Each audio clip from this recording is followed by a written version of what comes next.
All right, I'd like to now bring on Mr. Josh Hill for our ongoing series, A Song of Dan and Josh, where we walk through the chapters of A Song of Ice and Fire one at a time, mining them for insights. I've read all the books multiple times. Josh here has never read the books, but he watches the show, and he has things to bring to the discussion. Hello, Josh. How are you? Hello, Dan, and hello, everybody out there. Hello, everybody out there. Hello, Julie, and who else is here? Oh, we got Kenny. We Kenny, got hi, Kenny. Emma. Emma. We have Rick. Rick, Emma, There you Kenny. go. Is anybody reading the We books have with us? Daniel, Jennifer, lots of folk. And I'd like to take this. Ask again. There you go.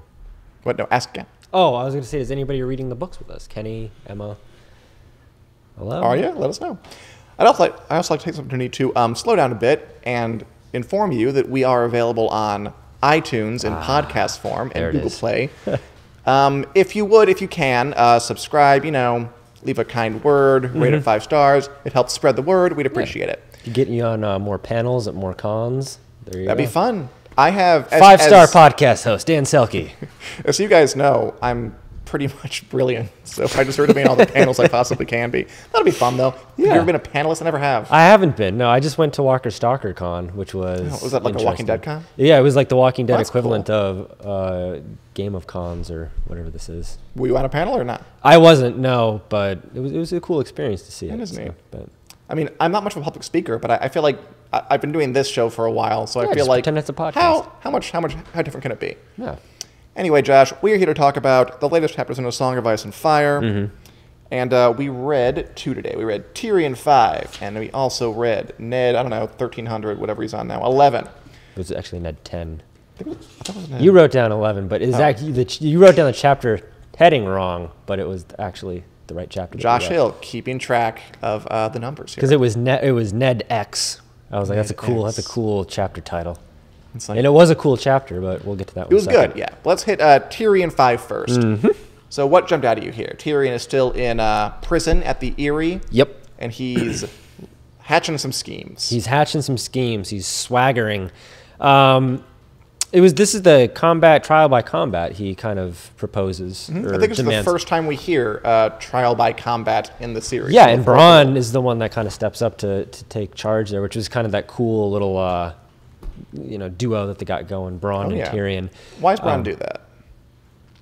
I mean, outside of just being a cool character. Outside of just being a cool character. That's part of the reason too, of course. But I mean, well, what I found interesting about it was here we have Tyrion, who is in captivity, and he is, it could be another character. It could be kind of nervous, could be kind of upset that they're in captivity, and he is basically playing the game from the inside, and he's playing everybody else around him. Like he bribes, I forget what the jailer's Mord is Mord. the big, dumb, illiterate jailer. Yeah, so he's playing him, and he's able to get himself into a trial by combat with somebody who is going to win because he's awesome. And I mean, they don't know. he doesn't know, but the chances are pretty good. And at that point, it had established to me that Tyrion is very good at playing the odds. Like he is in control of this game, so he's not going to screw it up. Which actually reminded me of the Oberyn trial by combat, and kind of gave that a little bit more of a twist to it. I mean, you got it on the show too, but here Tyrion has everything figured out right up to the trial by combat, which I'm assuming he's going to win because. I mean, you've seen the show. I've seen the show, and this is on the show. Bronn continues to be on the show and in the books, and then that's kind of reflected again in the Oberyn thing, which it's like he's got this settled. We've seen him do this before, and then nope. So, that's future juxtaposition. Tries the same tactic, yeah. But it is kind of like fitting with this theme of like putting, two things against each other, and then one thing isn't like the other. So little twist on it. Yeah, I like that. I mean, I disagree with you though that he had it all figured out. I think he's rolling the dice here. He has to. Well, I mean, he's in prison. He doesn't have an army or anything. Lysa, Aaron, and the Crazy Son have the people with swords. So what is his plan? So he asks this idiot jailer to send a message to Lysa. I'm going to confess my crimes. Little petty crimes too, like whoring and all this kind of stuff. So obviously when she's going to think, confess to killing Jon Arryn and killing Bran. So many people he's been accused of killing, which he brings up. Or attempted killing Bran. He didn't do any of it. But And when he gets to the kind of area where the trial happens, he notes that Lysa has summoned all of her knights to watch. Why is that? And he calls it a mistake on her part. Why is that a bad move on Lysa's part?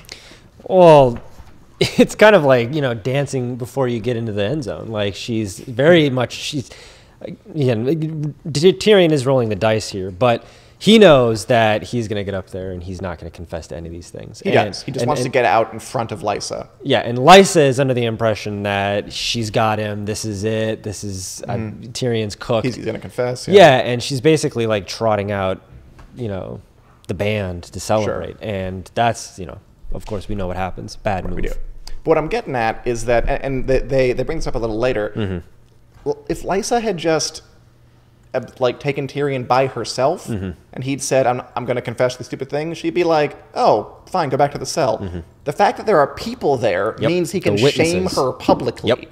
He can say, oh, you're not going to give me a trial. Is this how justice is done? This is bullcrap. I demand a trial. And now because people are watching, she has to respond. That's the mistake. That's her mistake. She thinks she has him pegged. He lies. She doesn't. And then in her hubris, she brings all these people to watch. And that's what Tyrion can take advantage of. So he's rolling the dice that she's going to be stupid. She's going to make a bad move. And, you know, it's Lysa Arryn, so it's not like it's a terrible bet. But even then, he's still, and, you know, and then they have this exchange where they kind of go back and forth on moves. It's like Tyrion says, I need a trial. This is bull. This is, you know, crap. I deserve one. Lysa's like, fine, you can have a trial, but my crazy son is the judge. So that's her comeback. You know, he's a crazy son. He's not going to rule in his favor. And Tyrion's like, okay, I'll pivot again. Okay, fine. I want a trial by combat. Something I might be able to win. Because he's thinking, okay, I'll just summon Jaime. Jaime can beat anybody here. And then Lysa makes her move. Okay, fine, you can try by combat, but it has to be today. Your brother ain't going to make it here today. So then Tyrion, that's when he goes for the anybody here want to volunteer. And it works out. But what I like is that it's not like, okay, I know what's going to happen. It's he makes one gamble, it leads to another, it leads to another. Dominoes just fall. And that's why I called it the Game of Thrones in action. Because it's like, it's them at a tennis court, like volleying the ball back across the net at each other. And Tyrion, when Bronn volunteers, like gets it and she misses. Which is fun. And I'm going to stick him in the head, but there's a Catelyn chapter later when she's just like, why didn't Lysa just summon him and just talk to him alone? That would have been the smart thing to do. Yes. But that's why Tyrion's a smart character. He is. And, you know, it was kind of, again, it reminded me of the scene in the show where he kind of like, you know, I forget, a couple of seasons ago, it was the Oberyn's trial where he's basically, you know, the Peter Dinklage's Emmy scene. Yes, his big scenery chewing. His big scenery chewing. Turn. Is that scene in the book? Because it reminded me of that. It is in the book, but we'll get to it when we get to it. They blew it up for the show a lot. It doesn't have that big, like, it's not like that, it's not like a moment in the book. They milked it for TV, which was fine. It turned out to be a good scene. I did like how, too, Tyrion was like, when he was contemplating everything that was going on, he was basically like, my siblings are way too smart to have botched the assassination of Bran. Did he say that? Well, I don't think he said it, but it was. I kind of got that implication of like he's kind of getting on to Tyrion, or not to Tyrion. Tyrion is getting on to Littlefinger. He's getting on to somebody. Yeah. So kind of figuring out the game a little bit from the inside, and that's why I was kind of fascinated by the whole thing of him being able to, like you say, play the Game of Thrones in action, and then also he's thinking far ahead. So good old Tyrion. I think we're down like he's the only character so far.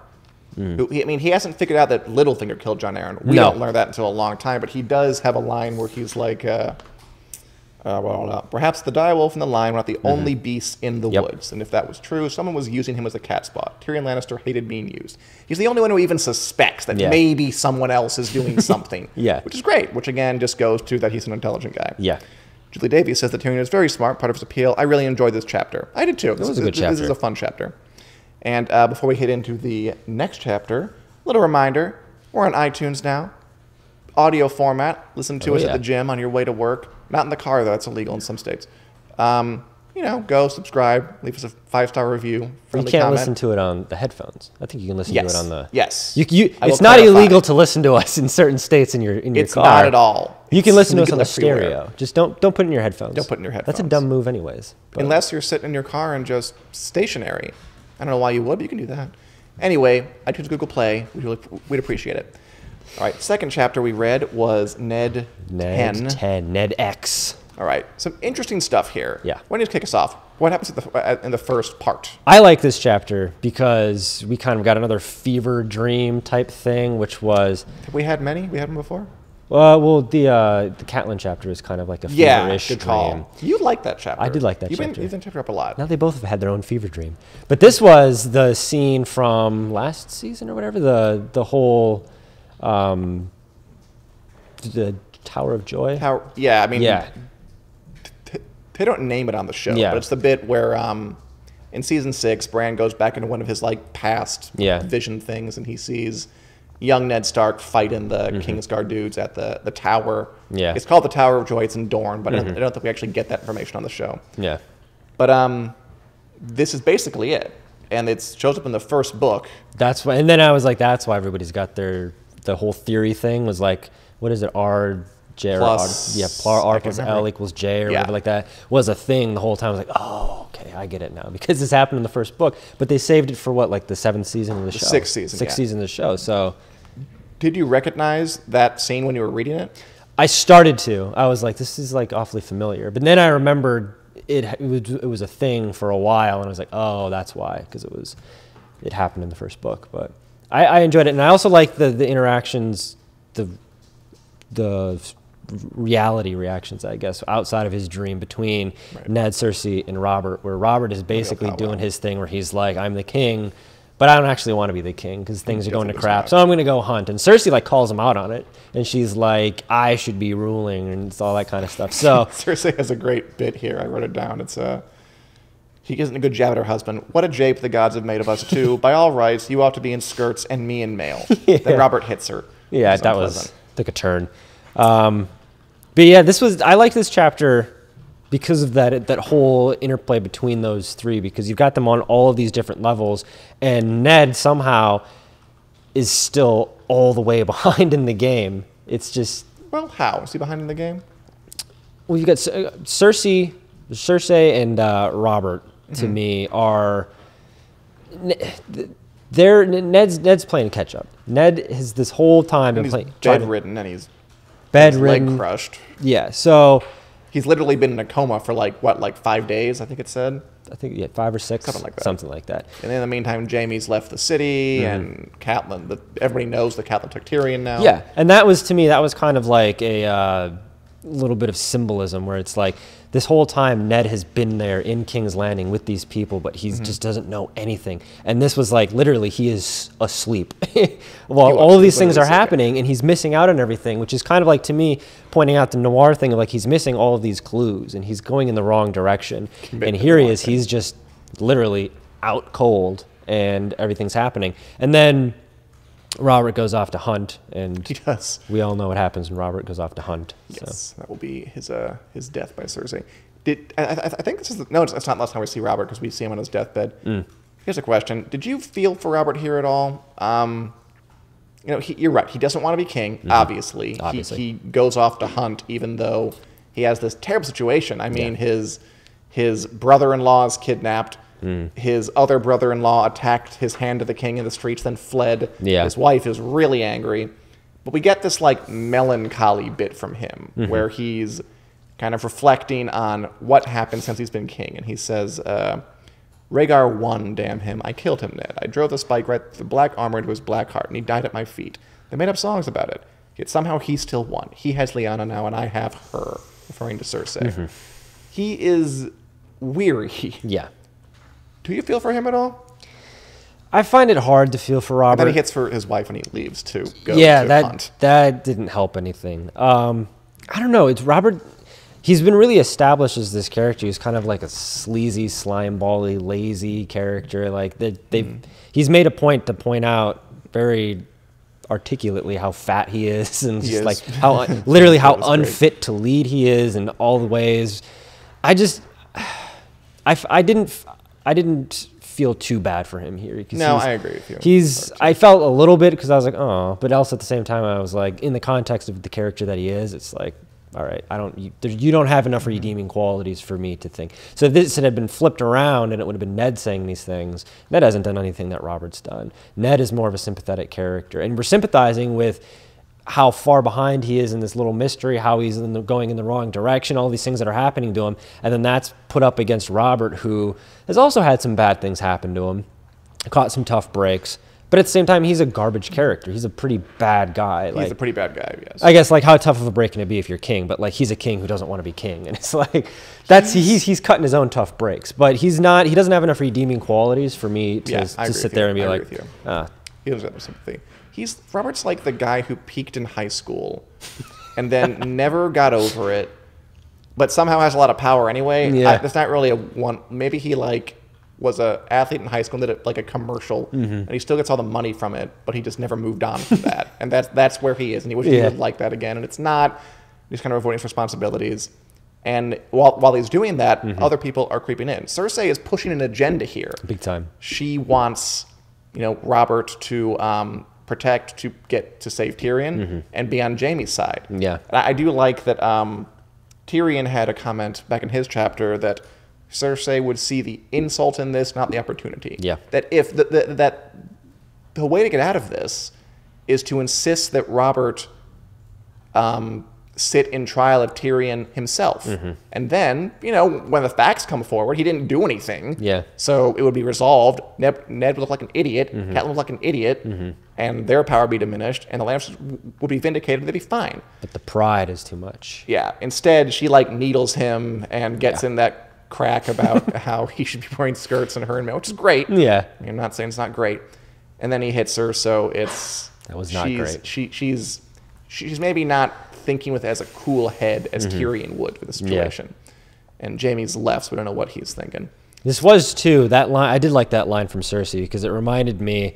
Because there are moments on the show where Cersei will do something and you're like, oh yeah, I really like that. Even though she is this terrible character, it's kind of like almost the flip of Robert, where she doesn't have a whole lot of redeeming qualities, but there are things that she does where you're like, oh yeah, I'm with her on that one. So like when she took that jab at Robert, I was like, yeah, get her. I mean, because he's a scumbag kind of guy too. Yeah. Also, I think with Cersei, it's one of those things. I don't feel bad for her in the end because she has done so many terrible things, but she is in.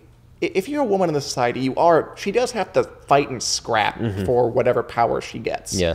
Because it's assumed in the society that you can't really do much if you're a woman. Like we had in Tyrion's chapter, it's that Lysa is ruling the Vale, right? But it's her stupid idiot son, breastfeeding 8-year-old son who sits in the big throne. Yep. And she's out to the side because he's technically the ruler because he's the male heir. Yeah. Even though he's even more unfit than her. So there's that. So I don't know. There is a part of me that does cheer a little when Cersei gets what she wants. Yeah. She is technically an underdog. And also, I mean, this is getting ahead, but they do make. She also goes through crap. The whole naked walk is one of the iconic scenes from the show. One final question I have for you is. So Robert's bad, Cersei's bad. Is Ned bad? Because he's in bed, and Robert basically offers a way out. He says, make your peace with Jaime and order your wife to release Tyrion. And Ned comes back with, Jaime butchered, 3 of my men were butchered before my eyes because Jaime Lannister wished to chasten me and might have forget that. So he's refusing, basically. Yeah. Should he just do it? I mean, if he did... And I realize that we have hindsight. We can say, well, he doesn't do that, and then everything gets out of control, and there's war and everything.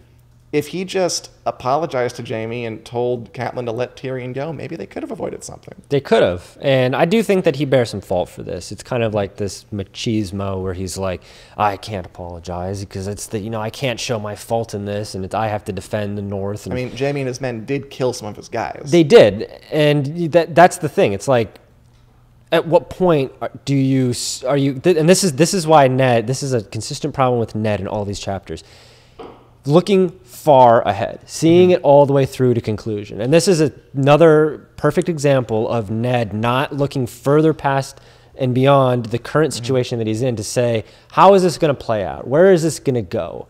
And if he would have done that, he could have maybe seen, oh, maybe if I apologize here, it's going to be maybe a bad look right now, but think of all of the things that it could bring about all the problems it could solve. Whereas because he's Ned and he doesn't want to think forward or too far ahead, he dug in into the wrong thing, surprise, surprise, and now we have a gaggle of messes further on down the road. But it's, yeah, I feel bad for him because he can't look that far ahead, but also I don't feel bad for him because he's not the one, he's not thinking ahead. So, sure. I mean, and also it's important that, I mean, in the moment, it can't seem like the right thing to do. I mean, he just got his leg crushed because Jaime Lannister attacked him. He's not going to be in the forgiving mood. But if he is the hero that he's supposed to be, or that he's being made out to be, this kind of, you know, the hero of our story, he should have that quality where he's like, I'm the smartest guy in the room. I'm smarter than Bob the king and Cersei, his wife, and I'm going to be able to think this one through and think far ahead. But again, he's kind of flawed in that way, and it's another indication that maybe he's not this hero character that he's being built up to be. I can hear you. I mean, also, but heroes are tough guys. Heroes aren't going to apologize to the guy who kills your three, you know, best buds and crushes your leg. They're going to bring him to justice. I think what I like about the series, and I think what's happening here, is that there really isn't one right answer. Yeah. I'm not sure anything could have gotten him out of it completely. And that I can understand their points of view. And if I can do that, then everything else is just follow through. Yeah. Any other closing thoughts about these two chapters, Josh? No, we didn't talk about the Sky Cell. It was fun, right? That was Sky cool. Cell. That was cool. Talk about that for a second.